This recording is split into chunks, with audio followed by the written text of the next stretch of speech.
You tuck a small white pouch against your upper gum, and within 30 seconds, everything feels fine. But there's one thing you don't know yet about that little pouch, something you won't realize until 9 months from now. It's called a nicotine pouch. Small, smokeless, odorless. You found out about it from a coworker who said, "It's healthier than cigarettes, no tar."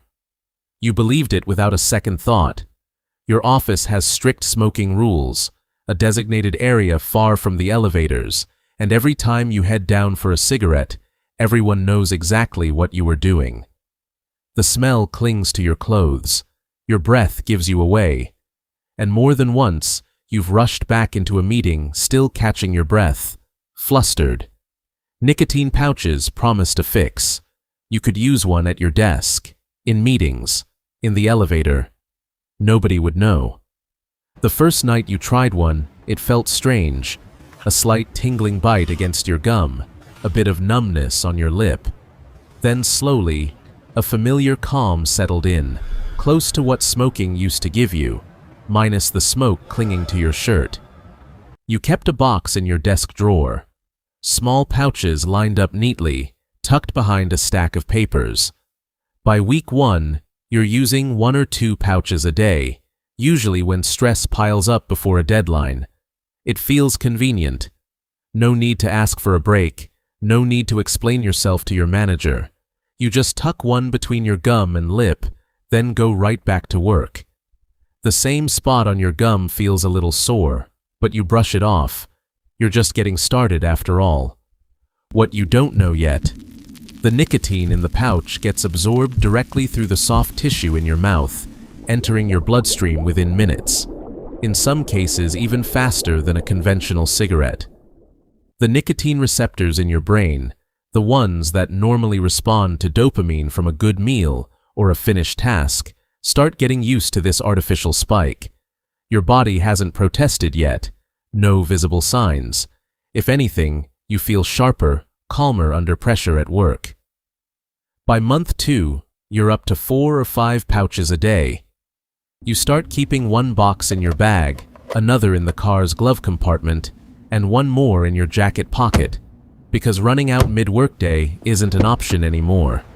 The inside of your lower lip starts to feel different. Not just occasional soreness, but a patch that feels thicker, slightly numb even after you've removed the pouch. The thought crosses your mind, but you push it aside. No smoke, no tar. So it has to be safer than cigarettes, right? This is where reality starts drifting from your original expectations. These products are marketed as tobacco-free, but tobacco-free doesn't mean risk-free. Independent research has found that oral side effects like mucosal irritation, dry mouth, and minor gum soreness are fairly common among regular nicotine pouch users. The exact contact point between the pouch and your mouth tissue is where the damage tends to show up first.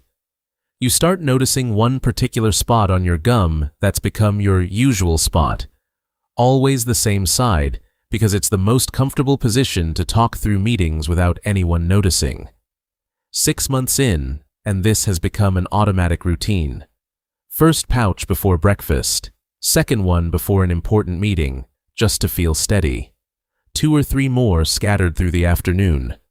Your daily total now sits well above a dozen pouches, far beyond anything you imagined when you first tried one. You realize something has shifted, and not just in your gum, in how you think about your entire day. Forget your box of pouches, and restlessness creeps in. Concentration slips. There's a discomfort that feels oddly familiar, close to what you felt years ago trying to quit cigarettes, even though this was supposed to be the healthier alternative. That usual spot on your gum now looks slightly whitened, the texture visibly different from the tissue around it. You notice it in the bathroom mirror one morning, then quickly close your mouth and get ready for work. Have you ever convinced yourself something was safe just because the packaging looked clean and modern? 9 months after that first pouch touched your mouth, your dentist finds something during a routine checkup.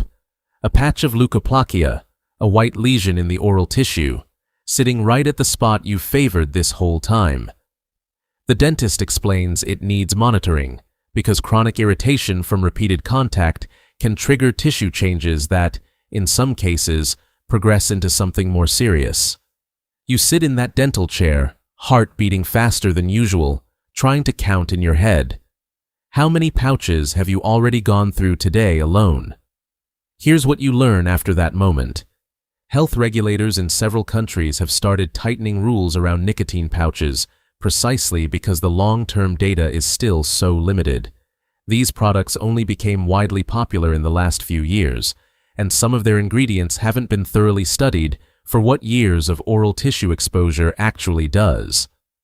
While popularity exploded through social media, the independent research has struggled to keep pace. You walk out of that dental office with the box of pouches still in your pocket, and for the first time, that small box feels heavy. From here, your life can go one of two ways. Scenario A: you keep going. Years pass.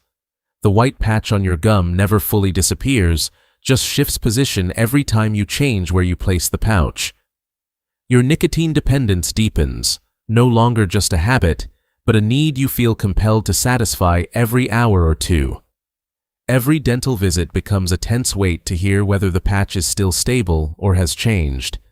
You keep telling yourself this is better than cigarettes, even though you never actually quit nicotine.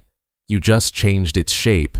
Scenario B: you start cutting back and get help. You're honest with your dentist and doctor about your actual usage pattern.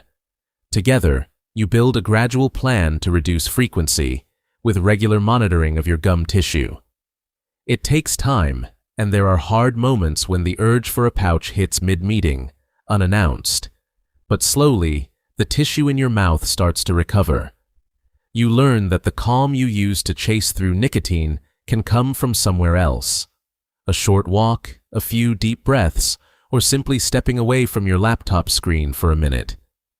You remember the moment you first tucked that small pouch against your gum, convinced you were making the safer choice. And compared to cigarettes, maybe some risks really are lower. But healthier than smoking isn't the same as safe without limits. If you're going through something similar right now, nicotine pouches, vaping, or another habit like it, maybe it's time to be honest with yourself about how often you actually need it, versus how often it's just become an automatic reflex. And if it already feels hard to control on your own, talking to a doctor or healthcare professional is a valid next step, not a sign of failure, but a sign you're taking back control.